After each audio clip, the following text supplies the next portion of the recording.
The Russian army is trying to deploy reserve forces in the Donbas. But what reserves can they have now? It seems that they will try to throw into battle poorly trained conscripts and those who were gathered by covert mobilization. For the latest on the ground, then, we'll cross to France 24 senior reporter Catherine Norris Trent, who's standing by in the Ukrainian capital now for us. Good morning, Catherine. So what are Ukrainian officials saying now about the fighting in the east? Good morning, Erin. Ukrainian officials are still painting this extremely bleak picture of the fighting in the east, especially around the town of Severodonetsk. This has been the case for several days now, this fighting grinding on there. President Zelensky describing it as very fierce fighting indeed, seeing that Russian forces were battling hard for every single meter of land there.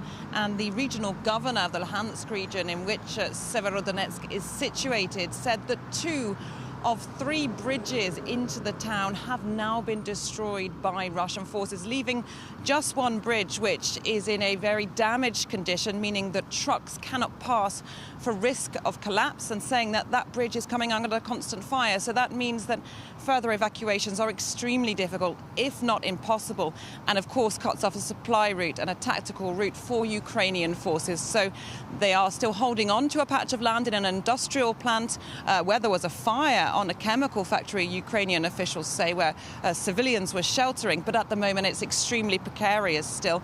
And again, Ukrainian officials calling for more weapons from the West and saying that they need to get them to the east of Ukraine urgently, because all the delay can be counted, according to the defense minister, can be measured in Ukrainian blood.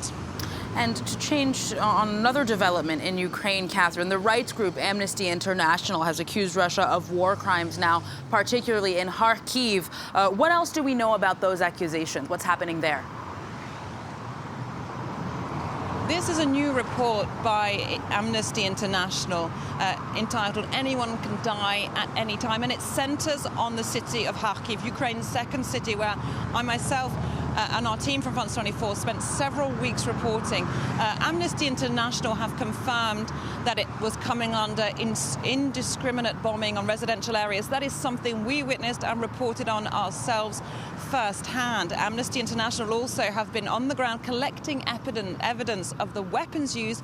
They say they have proof that cluster munitions and scatter landmines were used, which are illegal under international conventions. So they are accusing the Russian army, the Russian state, of war crimes, specifically there in that northeastern city of Kyiv, which, as we know, came under extremely intense shelling for the first weeks and months of this war. Since then, Russian forces have been pushed back somewhat, but they are continuing their activities in the area, and there continue to be bombings on residential targets, which are hitting civilians and killing people sporadically in that city there in Kyiv.